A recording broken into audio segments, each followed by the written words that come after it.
Üçüncü fəsil.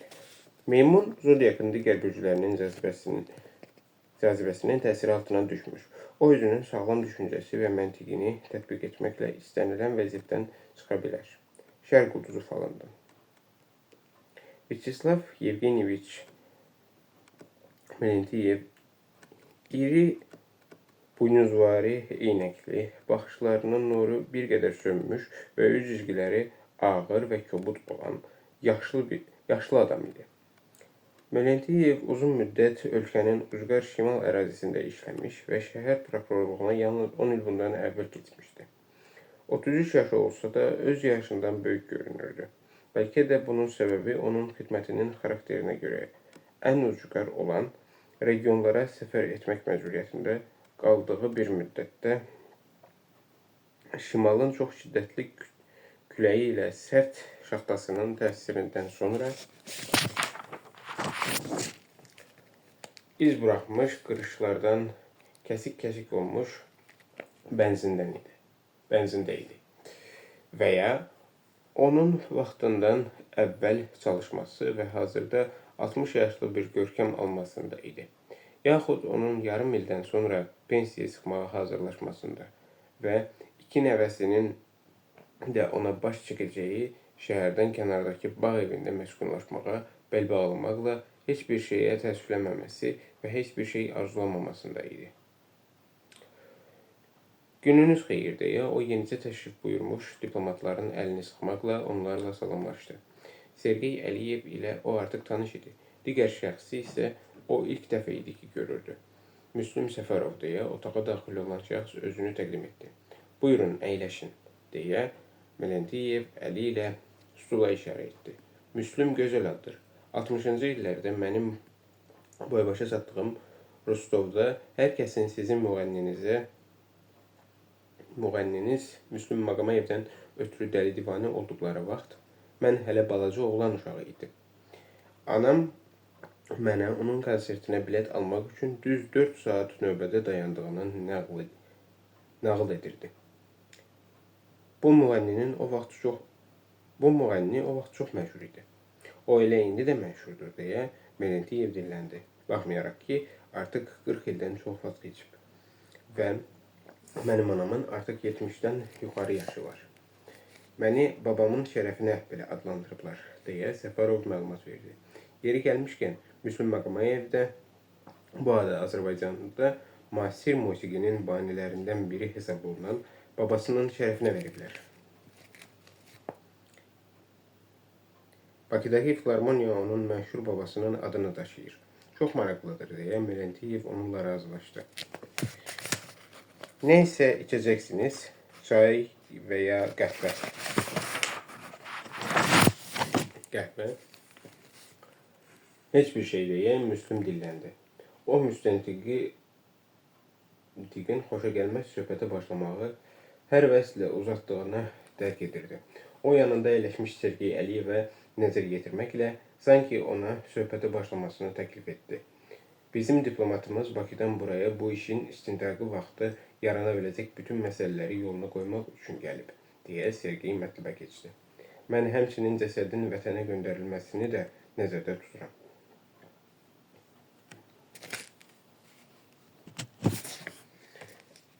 Bizim dünən həlak olanın qohum-əqrabası ilə çox ağır söhbətimiz olub, deyə Melentiyev ağır-ağır köks ötürdü. Onun atası ilə əmisi buraya gəliblər. Atası nazirin birinci mavini vəzifəsində çalışır. Əmisi isə sizin Milli Təhlükəsizlik Nazirliyində şöbə müdürüdür. Onlar təklikdə deyil. Federal Təhlükəsizlik Xidmətinin bizim vilayət üzrə rəis mavini ilə gəlmişdilər.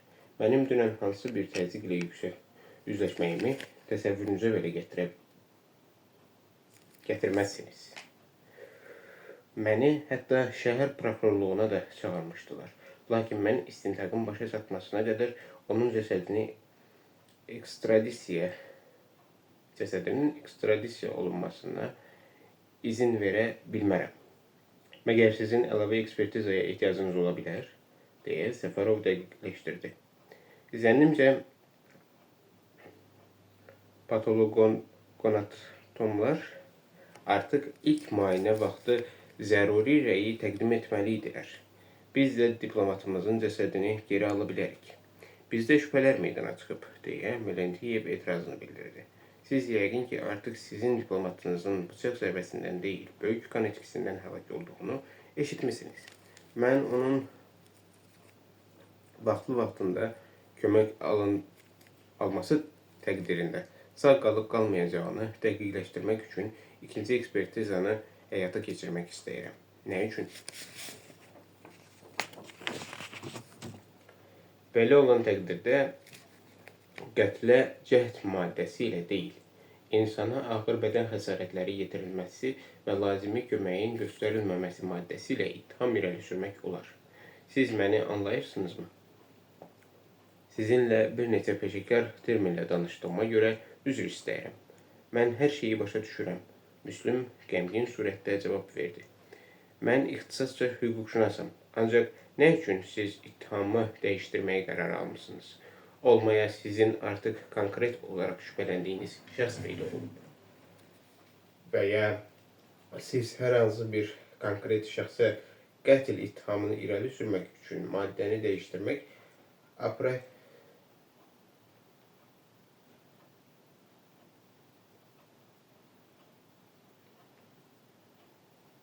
teorisini həyata keçirmək niyyətindəsiniz. Əlbəttə yox, deyə Melenkovun əhvalı pozuldu. Sizin həmyerliniz artıq mənim mövqeyimi anası bizim Meriyada məhsul vəzifədə çalışan vətəndaş Natalya Frolovaya qarşı ittihamın ehtimal olaraq irəli sürülməsi ilə əlaqələndirib. Buna bənzər bir vəziyyətə işarə ediblər. Bu isə onların yalnız fərsizliyidir və məni bağışlayın, çox sarsaq bir fərziyyəsidir və məni bağışlayın, çox sarsaq bir fərziyyədir. Qız həqiqətən də həmin evdə olub, ancaq bu yenə də onun günahının isbatlanması demək deyildir. Zərbəyə gəldikdə isə mən təkrar ekspertizanın həyata keçirilməsini həlledici zərbənin məhz qadın tərəfindən yetirilməsi faktına əsaslanmaqla təyin etməyə hazırlaşır. Zərbə bir o qədər də ağır olmayıb, lakin o həlak olanın arteriya damarını kəsib və böyük qan itkisinə səbəb olub. Belə bir zərbə gənc qadın tərəfindən vurulmuş ola bilər. O bir o qədər ağır zərbə olmasa da həlledici olub. Siz məni başa düşürsünüzmü? Belə olan təqdirdə elə Frolova şübhə altına alına bilər. Müslüm bildirdi. Axı o həkim təhsilini alır və böyük qan itkisinə səbəb olmaq üçün zərbənin məhz hansı bir şəkildə endirilməsinin zəruri olduğundan xəbərdardır. Bunun üçün isə heç də güclü zərbəyə ehtiyac yoxdur. Dəqiq zərbə endirmək yetər.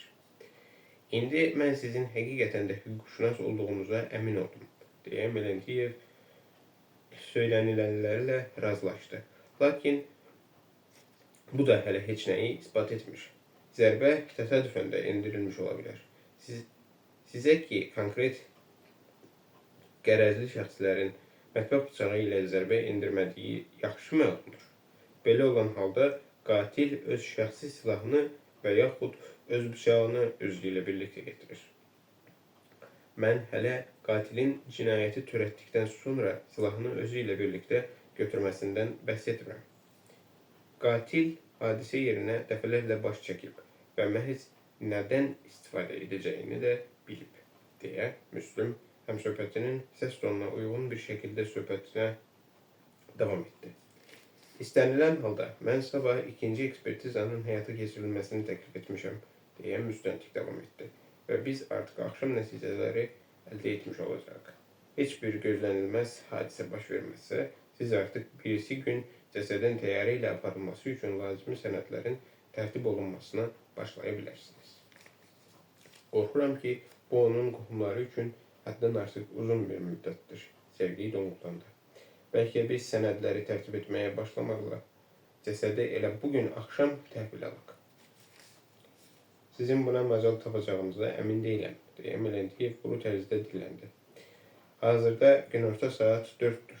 Siz burada kalırsınız. Mən sizə sabah sən gedərəm. Mən harda qalacağam, deyə Müslüm Sergey ilə bu məlumatı dəqiqləşdirməyə çalışdı. Oktyabrda, deyə Sergey sanki qonağın belə bir mehmanxanada məskunlaşdırıldığına görə xəcalət çəkilmiş kimi bir qədər pərt tərzdə dilləndi. Bu elə burada, yaxınlıqdadır. Müstəntiq dedi. Sizə ehtiyacım olarsa, sizi tez axtarıb tapa bilərəm. Siz həlak olanın qohumlarının necə bir təlaş içində olduğunu anlamırsınız, deyə Müslüm xatırlatdı. Bizim adət-ənənəmizə görə cəsədi torpağa rəhmət duası oxunan gün tapşırmaq lazımdır. İstənilən ekspertizaların həyata keçirilməsi isə yalnız atanın çəkdiyi əzab-ızdırabı 1'e 5 artırır. Ancaq bu mənim işimdir, deyə müstəntiq narazılığını bildirdi. Bundan savayı bizim hələ ki konkret olaraq şübhələndiyimiz şəxs də mövcud deyil. Biz onun tanışlarından ibarət böyük bir əhatə dairəsinin üzərində iş aparırıq. Frolova da İzmayılovun mənzilində olduğunu inkar etməməsinə baxmayaraq, heç də bu siyahıda birinci deyil. Onların arasında hansısa bir münasibət olubmu, deyə Səfərov soruşdu. Çox güman ki, xeyr. Hər halda Frolova məni həlak olanla yalnız bu yaxınlarda tanış olduğuna inandırıb. Qız onun evinə yalnız 2 dəfə gedib. İkinci gəliş məhz həmin o həlledici axşama təsadüf edibmiş. Deyilənə görə onunla yalnız söhbət etmək xatirinə ora gedibmiş. Onlar nə məşuq, nə də ki dost olurlar. 20 yaşlı qız naməlum kişinin evinə gecə yarısı onunla yalnız söhbət etmək üçün mü yollanıb? Deyə Müslüm eşitdiklərinə inanmadı. Heç də gecə yarısı değilmiş. Akşam saat 8 imiş. Frolova kifayət qədər sərbəst bir qızdır. Yeri gəlmişkən, onu küçədə maşın gözləyirmiş. Onun anasının sürücüsünün idarə etdiyi xidməti maşın. Bu faktın isə onun xeyrinə olduğu göz qabağındadır. Gənc qadının görüşü öz anasının maşınında gəlməsi də ağla sığmazdır. Hərgah bu onun intim dostu olsaydı, sürücü ünvanı bilər və qızın məhz kimin yanına getməsindən xəbər tutmuş olardı. Gənclər adətən özlərini bu cür aparmırlar. Qatilin özünü belə bir sarsaq tərzdə təhqiq altına qoymasından isə ümumiyyətlə bəhs etməyə dəyməz. O yuxarı qalxıb həlak olanla söhbət edənə qədər isə onun maşın aşağıda gözləyibmiş. Avtomobilin nömrəsini isə bütün qonşular yadda saxlayıblar. Qatillər özlərini belə axmaq bir tərzdə aparmırlar. Məşuqlar da həmçinin.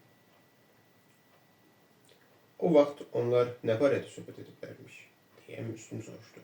Qız ora rəfiqəsinin tapşırığı ilə getdiyini söyləyir.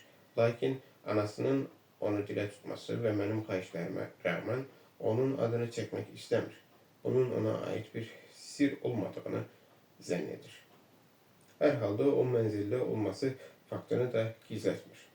İndi biz onun tanışları versiyasını nəzərdən keçiririk və onlardan hansı birisinin həlak olan diplomatı yaxşı tanıdığını aydınlaşdırmağa çalışırıq. Yəni siz keçən bu 2 gün ərzində heç bir şeyi aydınlaşdırmağa müvəffəq olmamışsınız. Hələ ki yox, amma biz işləyirik, cənab Səfərov. İstintaq işində möcüzələrə yeri yoxdur. Burada bütün mümkün versiyaların üzərində yenidən işləmək lazımdır. Mən bunu bilirəm, deyə Müslüm düşündü. Belə olan təqdirdə sabaha qədər gözləyək, deyə Səfərov ayağa qalxdı və nəzərə alın ki, biz sabah axşam cəsədin göndərilməsi üçün onun təhvil verilməsini təkid edəcəyik. Sizin isə 1 sutka vaxtınız var. Cənab Səfərov, buna biz qərar veririk, deyə Melendiyev etirazını bildirdi. İstintaqa da təzyiq göstərmək lazım deyil. Bizdə buna qarşı hətta cinayət maddəsi də var. Sizdə Bakıda hər şeyi tanışlıq və öz şəxsi əlaqələriniz vasitəsilə həll etmək mümkündür. Burada isə qanun şahdır. O sözünü tamamlamağa macal tapmamış, telefon zəng çaldı. Valentiyev cəld dəstəyi götürdü və məlum oldu ki, zəng edən şəhər prokurorunun özüdür. Sizi eşidirəm, Nikolay Alekseyeviç, deyə Valentiyev cəld dilləndi. Bəli, mən hər şeyi anlayıram. Bugün mənim yanıma onların Xarici İşlər Nazirliyindən gələn var. Bəli, biz dünən sizinlə bu barədə danışmışıq. Ancaq mən sabah daha bir ekspertizanı həyata keçirməliyəm. Artıq vaxtını təyin ediblər. Bugün çatdırmaya bilərik. Ekspertlərə xəbərdarlıq etmək lazımdır. Bəli, mən başa düşürəm. Bəli, mən hər şeyi başa düşürəm. Əlbəttə, o diplomatdır. Amma bizim vaxtımız yoxdur. Bəli, əlbəttə, başa. Mən hər şeyi başa düşdüm, Nikolay Alekseyeviç. Söz. Elə bu dəqiqə zəng edərəm. Bəli, əlbəttə, artıq sabah səhər. Anladım. Xudahafiz. O, prokurorun xəttdən ayrılmasını gözlədi və dəstəyi asdı. Deyəsən sizin həm yerliniz artıq prezident aparatına da yol tapırlar, deyə Valentiyev narazı halda dilləndi. Moskvadan düz bizim meriyamıza və şəhər prokurorluğuna zəng ediblər. Mən həqiqətən sizin nə üçün bu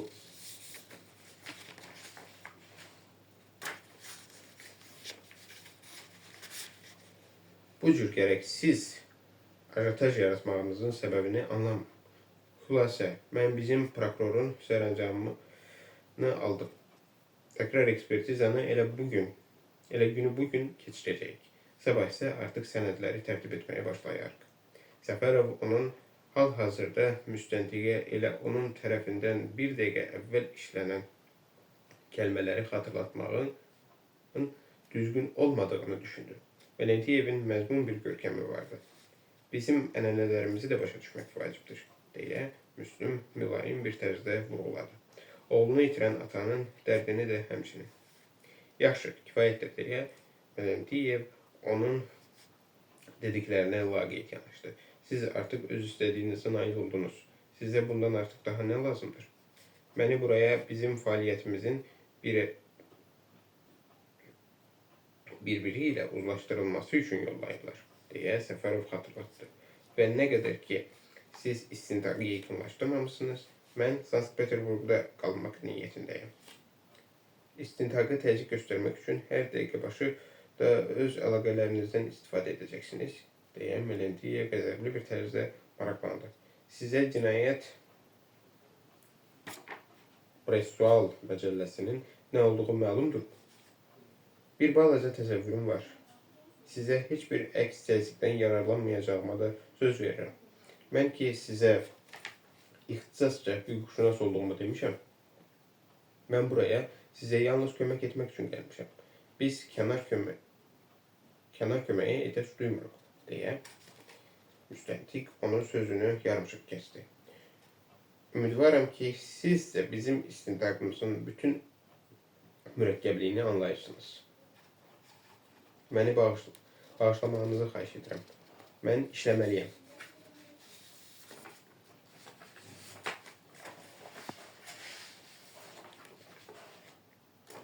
Onlar ayağa qalxdılar. Xudahafiz. Valentiyev də onlara buraxılış vərəqəsini uzadıb ayağa qalxdı. Ancaq onlarla sağollaşarkən əllərini sıxmadı. Onun incidiyi aydın görünürdü. Onlar otaqdan çıxdılar, aşağı düşdülər və binanı tərk etdilər. Mən heç ondan soruşmağa da macal tapmadım, deyə Müslüm məyus halda xatırladı. Artyom Parmuzinin hazırda harada işlədiyini öyrənmək lazımdır.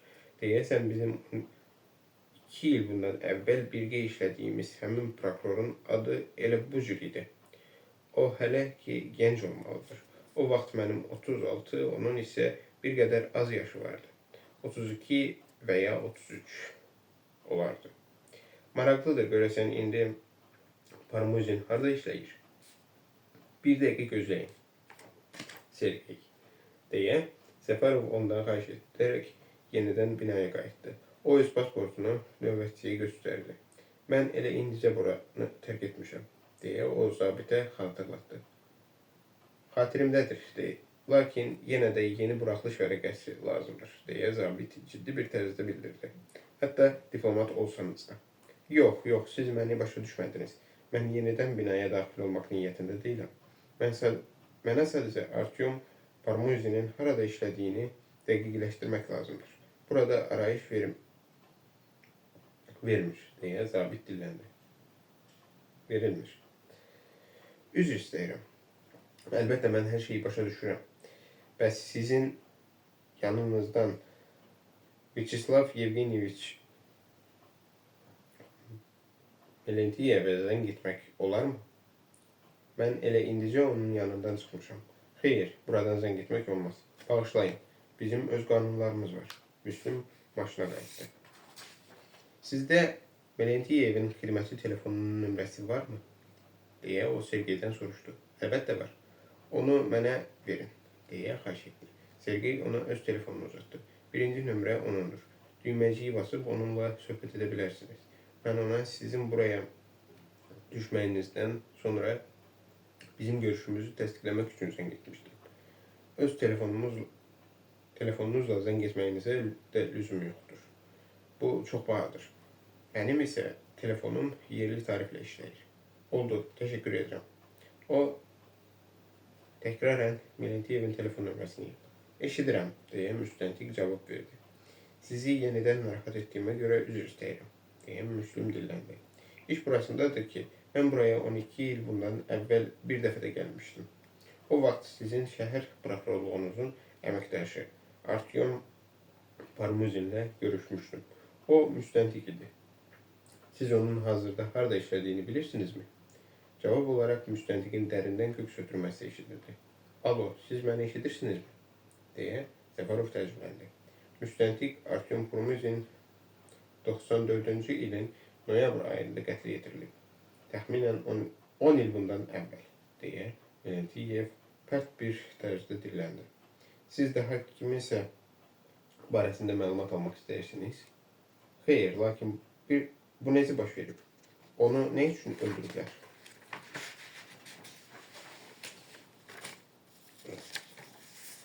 O, mütəşəkkil cinayətkarlıq məsələləri ilə məşğul olurdu. Vyacheslav Yevgeniyevich izah etdi. Güman ki, kiminsə yolunun üstünə çıxıbmış. O vaxt dövr də çox ağır və mürəkkəb idi.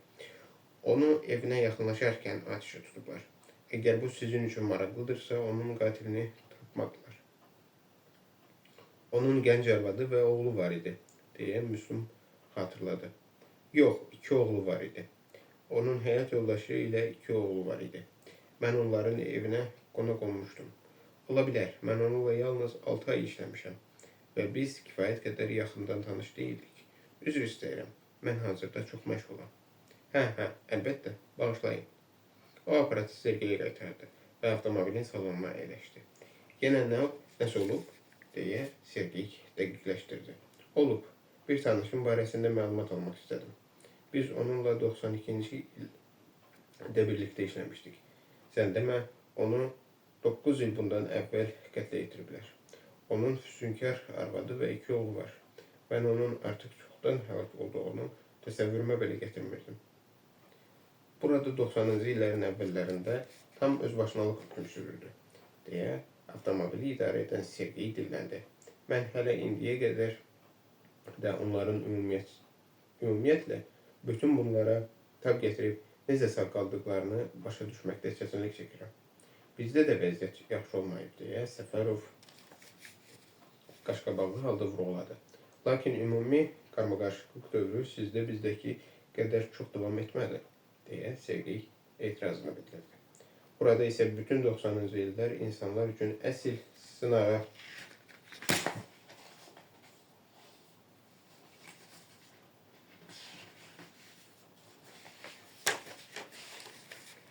çevrilmişdi. Ölkənin indiyə qədər qorunub saxlanılması da bir möcüzədir.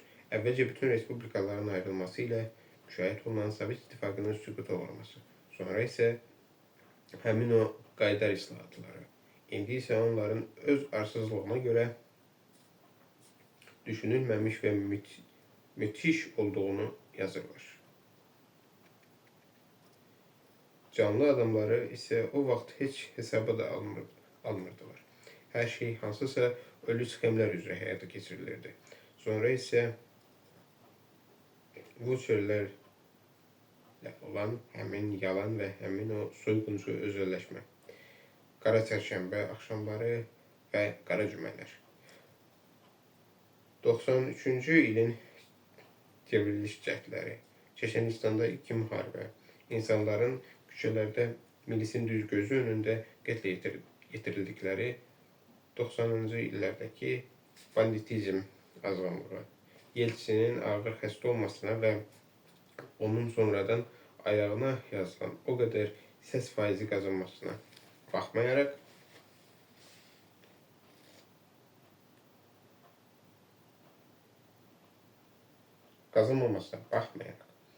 onun hərfi mənada prezidentliyə sürüklənməsi ilə müşahidə olunan 96-cı ilin rüsvayçı seçkiləri.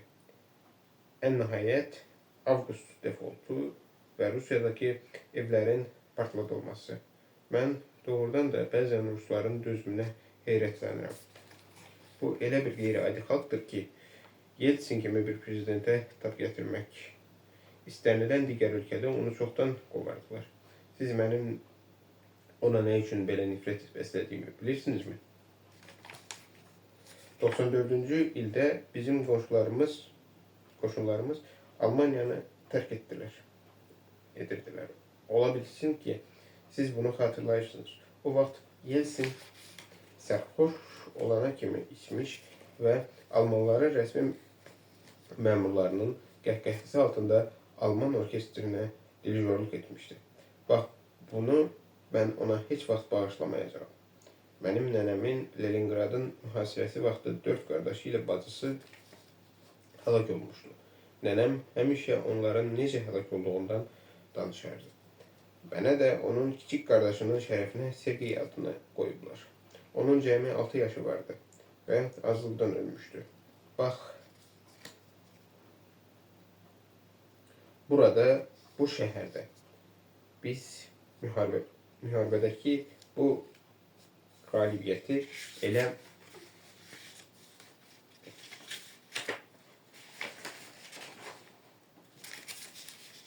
çətinliklə əldə etmiş və elə məşəqqət çəkmişdik ki, biz hamımız təkcə ruslar deyil, bütün Sovet adamları, baxmayaraq ki, rusların payına bu əziyyətdən daha çox düşüb. Yeltsin isə sərxoş halda dirijorluq edirdi. Sergey məyus halda sustu. Bu siyasətdir, deyə Müslüm hadisələrdən kənar bir tərzdə dilləndi. Yeltsin senin hərəkətləri həmişə iyrənc və gözlənilməz olmuşdur. Bax, elə buna görə də mən siyasətçiləri sevmirəm.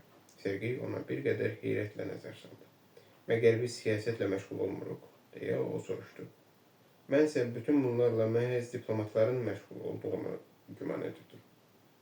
Deyərsən mən yenə yaxalandım, deyə Müslüm düşündü. Bir qədər diqqətli olmaq lazımdır.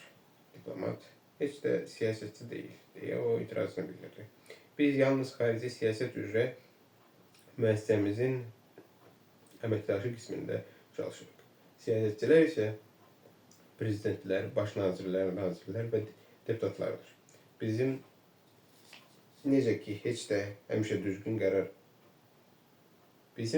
necə yaşayacağımızı da məhz onlar qərar verirlər. Əfsuslar olsun ki, heç də həmişə düzgün qərar vermirlər. Əksinə, əksər hallarda onlar öz xeyirlərinə qərar verirlər. Lakin heç də ideal olmayan bu kainat məhz bu cür qurulub. Sergey, bizim konsulluğa gedək. Mən hələ baş konsulla da tanış olmalıyım. Buduz şəhərin mərkəzindədir, Milyon küçəsində. Ancaq mənə sizin şəhərə yaxşı bələd olduğunuz da məlum oldu. Sizin düşündüyünüz kimi də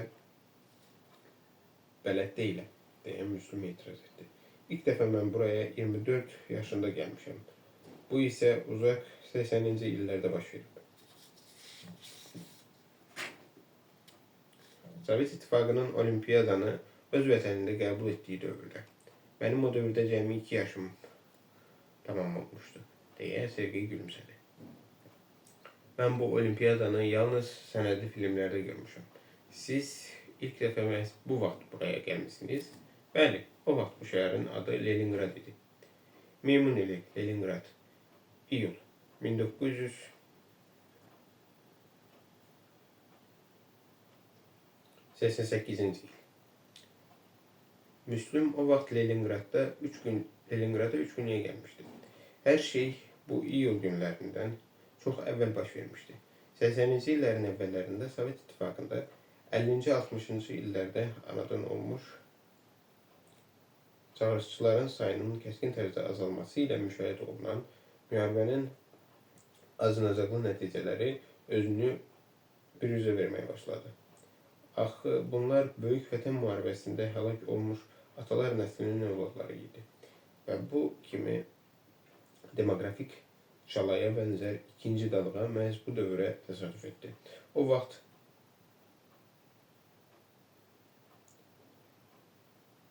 presidentsiz bir qərar qəbul olundu.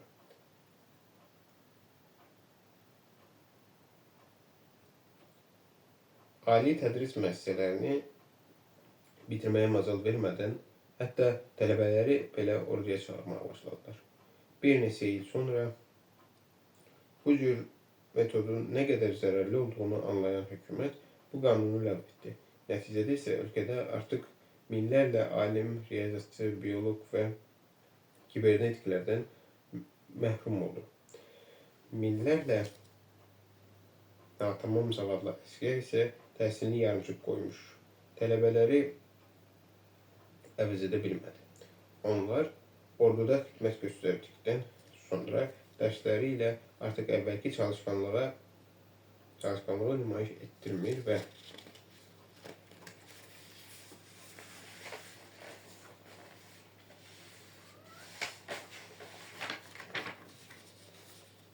ümumiyyətlə tədrisin qiyabi və axşam formalarına keçməklə təhsillərini başlı başına buraxırdılar.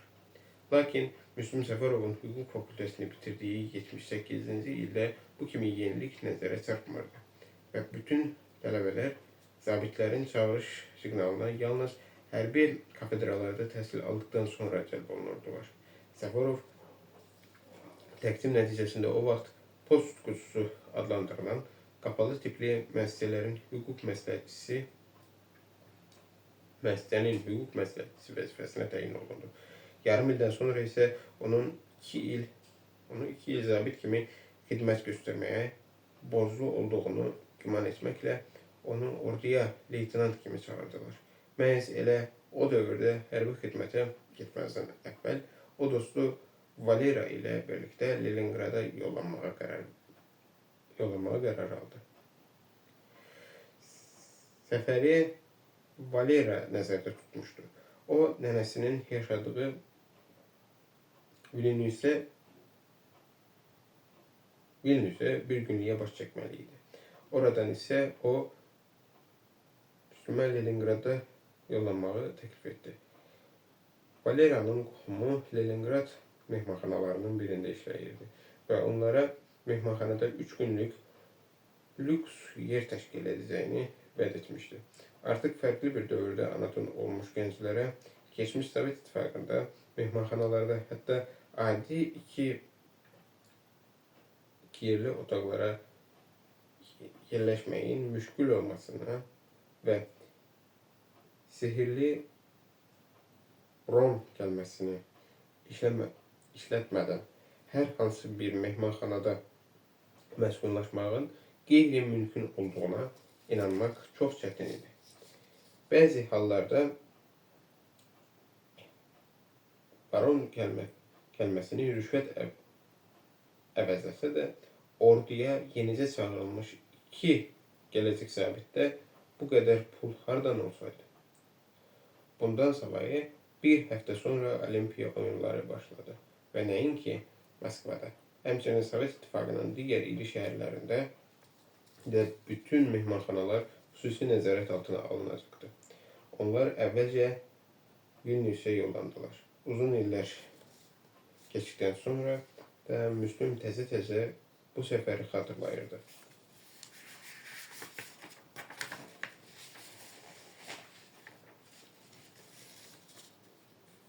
İyul ayının 12'sinde şehrin merkezi devreye alınmıştı ve onlar burada məhz nələrin baş verdiğini anlayabilmirdiler.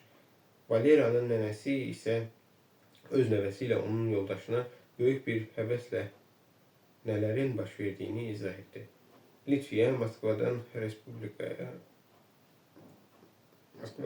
Oktyabr İnqilabı ordeninin təqdim edecek nümayəndə heyəti təşrif buyurmuştu. Gözlənilməz bir vəziyyətin yaranması səbəbiyle ise ordeni Sovet İttifakı Komünist Partiyası Merkezi Komitəsinin siyasi bürosunun üzvlüğüne namizəd olan Sovet İttifakı Komünist Partiyası Merkezi Komitəsinin katibi Mikhail Sergeyeviç Gorbaçov təqdim edirdi. O, Sovet hakimiyyətinin Litvada bərqərar olmasının 40 ili şərəfinə parlaq və təsirli bir nitq söylədi. Axı zala toplananlar hardan bilirdilər ki, bir neçə il sonra iri bir dövlətin süquta uğraması məhz buradan, Litvadan başlayacaq və artıq buraya bir vaxt gəlmiş Sovet İttifakı Komünist Partiyası Merkezi Komitəsinin katibi Mikhail Gorbaçov insanları yeniden qurmanın və onların Sovet İttifakından ayrılması haqqında siyasi qərarının ləğv olunması zərurliyinə inandırmağa müvəffəq olmayacaq. Təntənəli yığıncağın idarə heyətində Moskvadan gəlmiş və çıxış edən əziz qonağın arasında yerli Komünist Partiyasının rəhbərləri və birinci katib vəzifəsinə hələ təyin olunmamış Algirdas Brazauskasın da olduğu Litva Komünist Partiyası Merkezi Komitəsinin katibləri əyləşmişdilər. Gorbaçov Litvanın son 40 ildə geçirdiği böyük yoldan, onun əldə etdiyi nailiyyətlərdən və onun iqtisadi inkişafından böyük coşku ilə bəhs edirdi. Ona nəzakətlə alqışlayırdılar. Gorbaçov ordeni təqdim etdikdən sonra öz çıxışından razı bir halda və bir neçə il sonra məhz burada nələrin baş verəcəyindən qəti şübhələnmədən Litvanı tərk etdi. O növbəti dəfə Litvada olanda onu artıq fərqli bir surətdə qəbul edəcəkdilər. Heç kim yenidən qurma ilə öz mövqeyi nəzərini ifadə etmək imkanını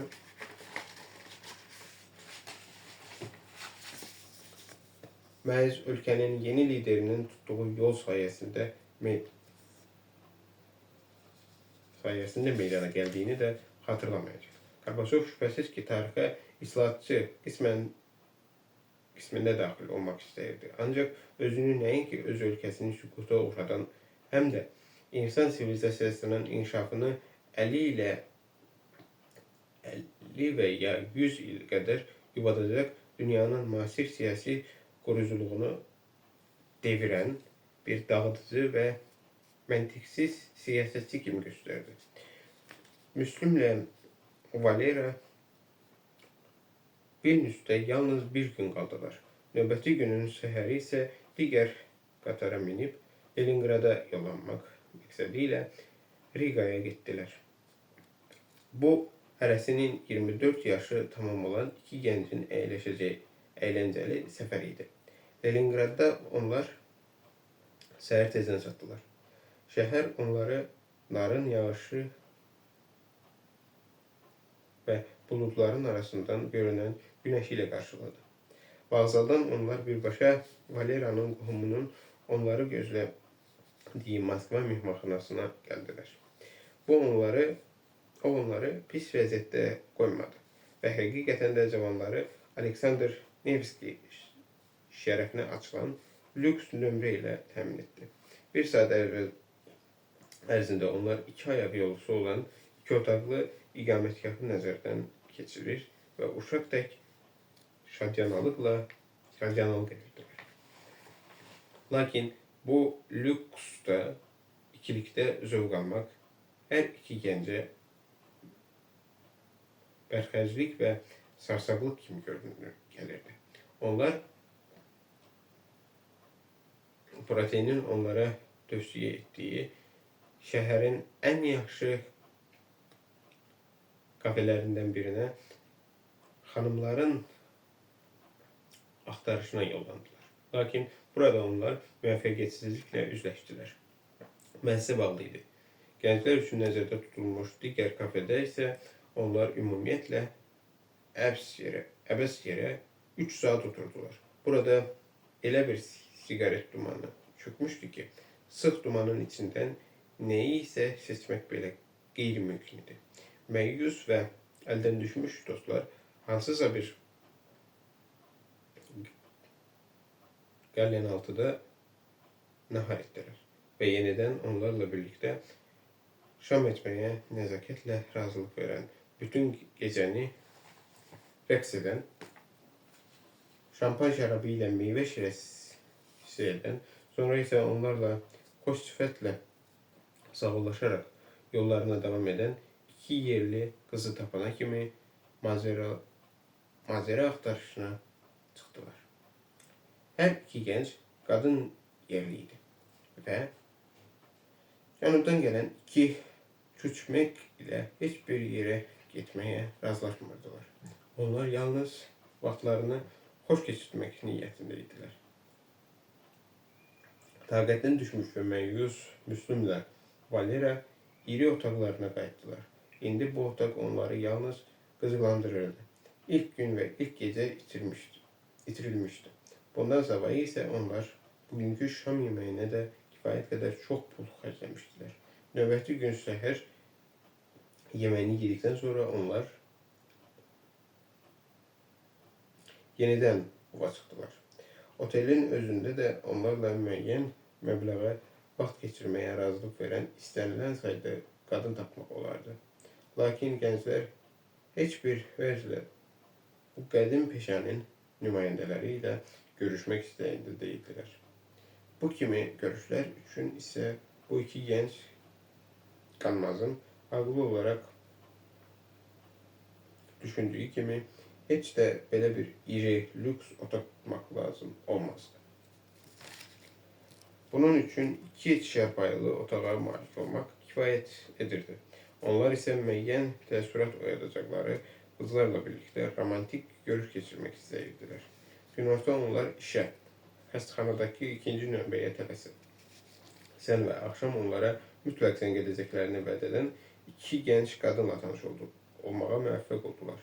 Daimi müvəffəqiyyətsizliklərdən tənqi gəlmiş Valera isə otelə qayıdaraq özlərinə mehmanxananın kafesindəcə yoldaş axtarmağı təklif etdi. Fahişələrə ilişmiş olmayaq, deyə Müslüm etirazını bildirdi. Onların yalnız pulla maraqlandığını müəyyən edən kimi dərhal oranı tərk edərik.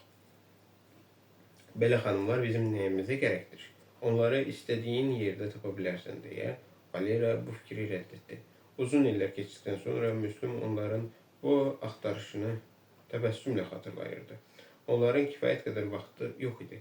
Təəssürat oyatmaq və yerdə qalan günləri şən keçirmək üçün qadınlarla tanış olmaq istəyirdilər. Lakin yarım günlük axtarış da müvəffəqiyyətlə nəticələnmədi. Hansısa bir rəzillik qanununa əsasən onların heç cür bəxti gətirmək bilmirdi.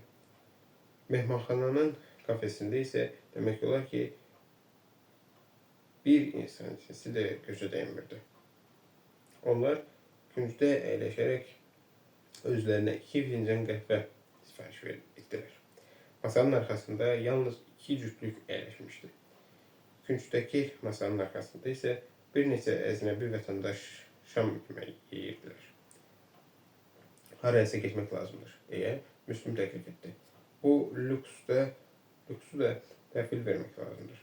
Axı nə üçün biz ona bu qədər pul xərcləyirik? Axmaqlıqdır. Mən ömrümə birinci dəfədir ki, belə bir dağınıq vəziyyətə düşmüşəm, deyə Valera hiddətləndi. Münasib əcalısını tapa bilmirəm. Təsəvvür edə bilməzsən ki, adama necə ağır gəlir. Sonra orduda 2 il bizim bu sarsaqlığımız barədə düşünəcəyik. Sanki bizi xidmətə əskər kimi yollayırlar, deyə Müslüm etirazını bildirdi. Biz ki, zabit olacaq. Bizim yəqin ki, daha çox boş vaxtımız qalacaq. Ümumiyyətlə, belə təlaşlanmaq da yaramaz. Hətta əgər kiminləsə tanış ola bilmiriksə belə. Bunun əvəzinə biz səninlə bu dəbdəbəli lüksdə 3 gün 3 gecə keçirəcəyik.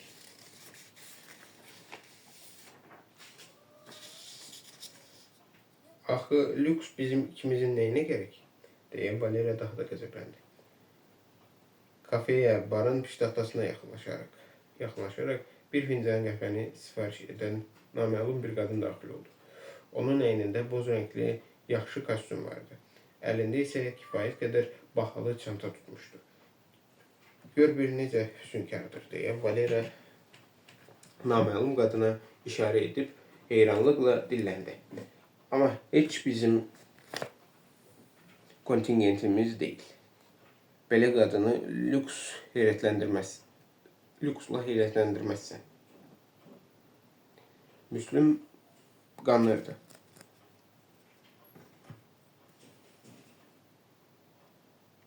Qanırıldı. Başını bir balaca kənara çevirən qadını gördü. Onun biçimi, əndamı ilə bahalı geyimi də nəzərdən yayınmadı. Çox hüsnkardır deyə o dostunun söylədikləri ilə razılaşdı. Onun 40 və ya ondan da çox yaşı var. Sən belə qadınlara xoşlayırsan. Gözəl qadınların hamısı xoşuma gəlir deyə Valera əl qolunu ölçdü. Amma sən haqlısan, o bizdən yaşlıdır. Ancaq mən elə indicə ona prestijkarlıq etdirdim. Ay, bir ora bax. Deyəsən, axı bizim kontingentimiz gəlməlidir. Kafeyə ətrafına yöndəmsiz tərzdə nəzər salan 2 gənc qız daxil oldu. Onların 20 yaşı olardı.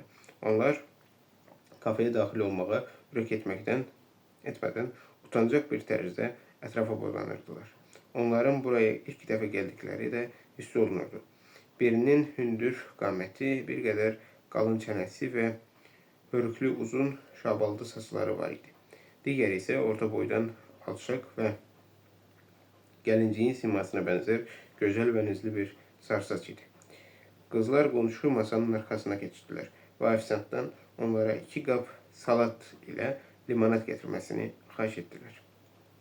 Vera isə şadyanalıq edirmiş kimi gülümsədi. Yəqin ki, onlar əyalətlidirlər. Amma dəqiq fahişə deyirlər deyə o qalib tərzdə dilləndi. Elə bu məqamda kafeyə 3 oğlan daxil oldu. Onlar artıq hardasa çox dozlu spirtli içki qəbul etməyə macal tapdıqlarından çox şən əhval-ruhiyyədə idilər. Onlardan ikisi kifayət qədər dolğun, güclü və qısa saçlı 20 yaşlı oğlan idi. Üçüncüsü isə irəli çıxmış kütləyə və pırtlaşıq saçlara malik olan uzun boylu, o birilərindən bir qədər gənc idi. Lakin aralarında ən dalaşqanı və sırtığı da elə o çıxdı. Əvvəlcə onlar barın piştaxtasına yaxınlaşaraq pivə istədilər. Ayaq üstə dayanmış qadını görən gəncin könlündən zarafatlaşmaq keçdi. Ay, necə də gözəldir deyə o söhbətə başladı. Qadın ona tərəf çevrilib nəzərlərini üzünə zillədi. Oğlan gözlənilməzlikdən udğunub sustu. Bu kimi xanımlarla həmkərləşməyin düzgün olmadığını anladı. Ümumiyyətlə onlara neysə demək də yaramaz. O vaxt o pivə bakalını götürüb öz narazılığını kiminsə üzünə yağdırmaq məqsədilə masanın arxasında əyləşmiş iki qıza diqqət yetirdi. Gözəyarı onların əyalətli olduğunu sezdi. Elə bu səbəbdən də qətiyyətlə onlara yaxınlaşdı. Onun iki yoldaşı da oğlanın arxasınca getdi. Qızlar xoş gördük deyə o masaya yaxınlaşıb ucadan dedi. Bura boşdur. Tutulub deyə hündür qamətli qız çantasını boş stolun üzərinə qoyub dilləndi. Mənə isə elə gəlir ki, boşdur deyə o çantanı itələdi və şapıltı ilə qızların yanında oturdu. Digər gənclər də onunla üzbəüz əyləşdilər. Siz hardan gəlirsiniz, qızlar? deyə bu tip onları sorğu-suala tutdu. Yəqin ki, yerli değilsiniz, eləmi? Biz sizinlə danışmaq belə istəmirik, deyə ikinci qız özündən çıxdı. Zəhmət olmasa, gedin buradan. Çox da özünü dartma, deyə arsız gənc ucadan dilləndi. Ola bilsin, siz burada darıxırsınız. Gəlin bizimlə gedək. Biz bağa getməyə hazırlaşırıq. Şənlənərik. Biz sizinlə heç yerə getmirik. deyə hörüklü qız etirazını bildirdi. Ümumiyyətlə, buranı tərk edin. Biz yemək yeyirik. Sən bizi qovma, deyə başçı bərk hissləndi. Axı sən kimsən? Bəlkə bu restoran sənindir, ya da sənin kafendir. Bəlkə bu mehmanxana da sənindir. Xülasə, fərağat dur. Bəlkə mən heç sənin xoşuna gəlmirəm. İstəyirsən səni öpüm? Açıl başımdan deyə qız qışqırdı.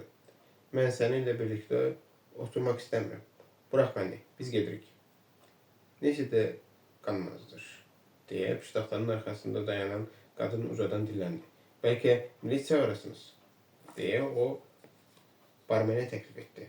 Barmen cəld başını yelləyib telefonun dəstəyini götürdü. İlk ayağa qalxan Müslüm oldu.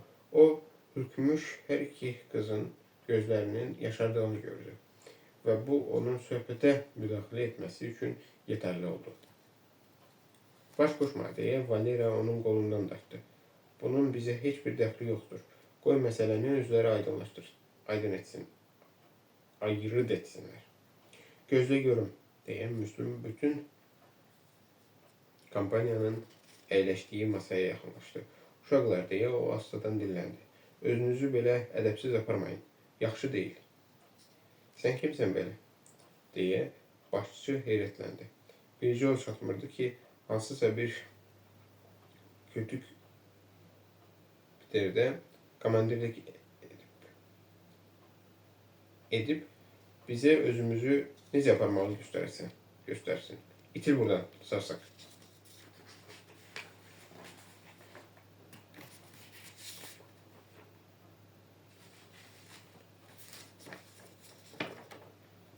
O yanında oturmuş qızın əlindən yapışıb özünə tərəf dartaraq qızı incitdi.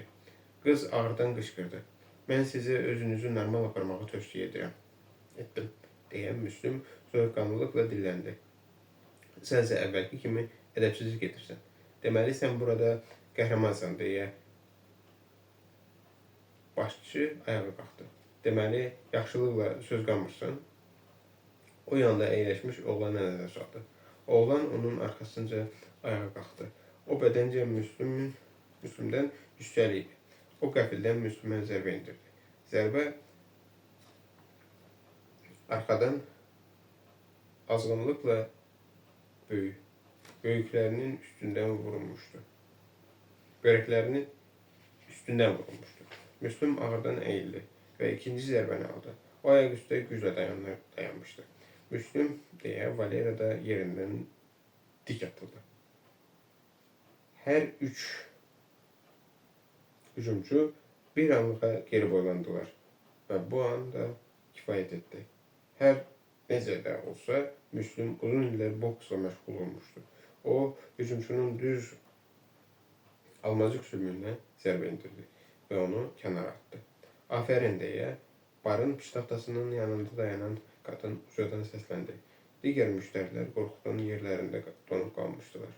İkinci hücumçu əlindəki beş barmağı sıxaraq zərbə endirməyə hazırlaşırdı ki, Müslüm ona tərəf çevrildi və sağ əli ilə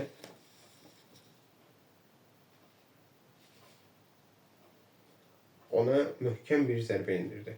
Oğlan biçilmiş ot kimi yerə sərildi və beş barmağı əlindən yerə saldı.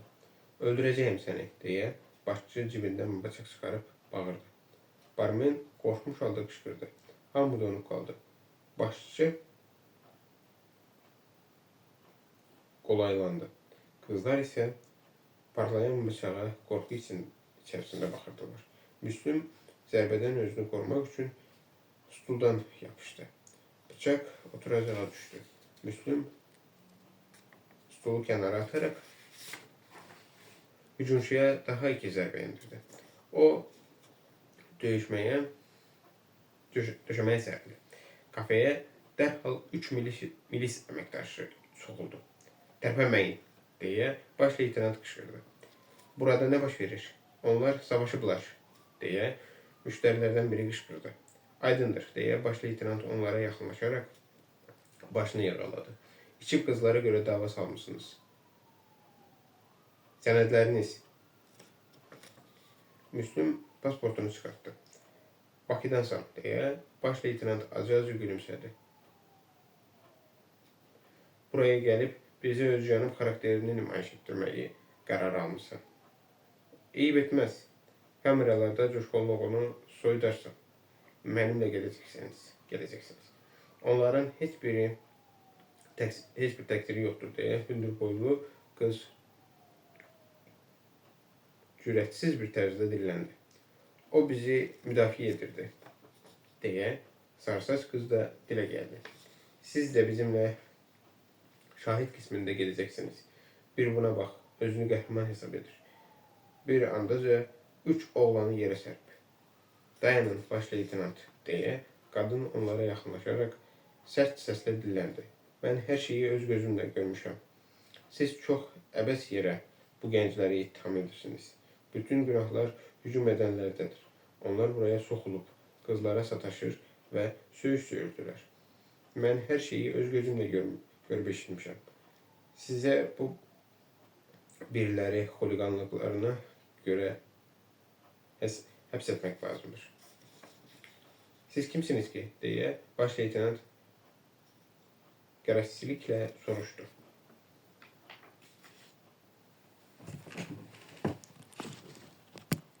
O çantasını açdı. Oradan vəsiqəsini çıxartdı və onu zabitə tərəf uzatdı. Zabit vəsiqəni nəzərdən keçirdi. Onun sifəti dəyişdi və sənədləri sahibinə qaytarıb dodaqaltı mızıldandı. Üzr istəyirəm, mən hər şeyi anladım. Bunları həbs edirik, deyə o öz əməkdaşlarına sarı çevrildi. Sənsə sabah milis şöbəsinə gələrsən, deyə o Müslümə ciddiyyətlə bildirdi. Yoldaşını da özünlə gətir. Minnətdarım, deyə Müslüm qadına təşəkkür etdi. Onun gözəlliyi, incə üz cizgiləri, tünd rəngli sərgəli saçları və badamvari yaşıl gözləri Müslümdə xoş təəssürat oyatmışdı. Afərin sizə, deyə o razılıqla dilləndi. Bizim zəmanəmizdə artıq centilmenlərə rast gəlməzsə. Ətrafımız vəkillərlə və hətta özünü belə müdafiə etmək iqtidarında olmayan adi kişilərlə doludur. Adınız nədir? Müslüm. Gözəl addır. Siz Bakıdansınız. Bəli, deyə o gülümsədi.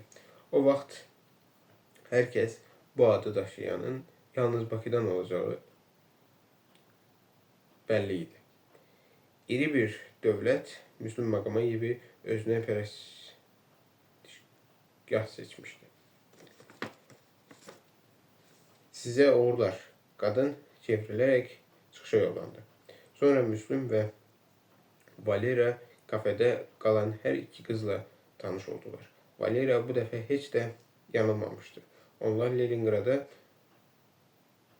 Murmanskdan bir neçə günlüyə gəlmişdilər və sabah geri qayıdacaqdılar. Qızların hər ikisi şəhər ətrafında yaşayan tanışlarının yanında qalırdılar. Həmin axşamı və gecəni onlar birlikdə keçirdilər. Müslüman ardıcıl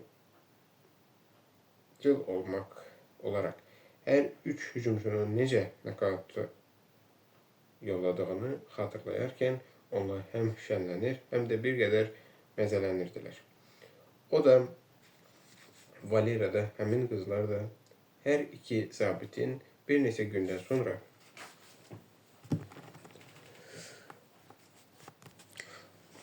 müharibəyə, Əfqanistana təyin alacaqlarından xəbərsiz idilər.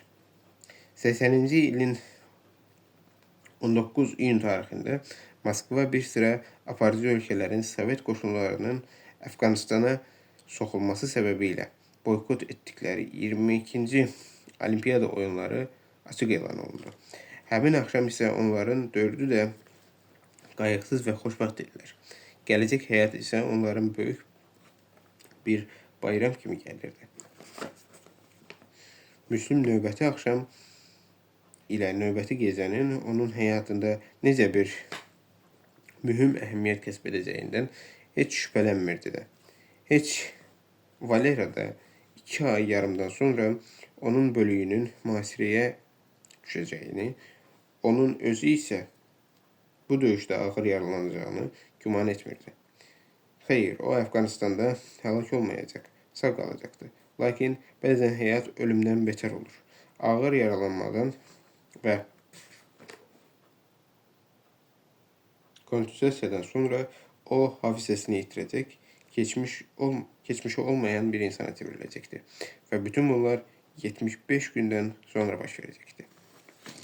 3-cü fəslin sonu.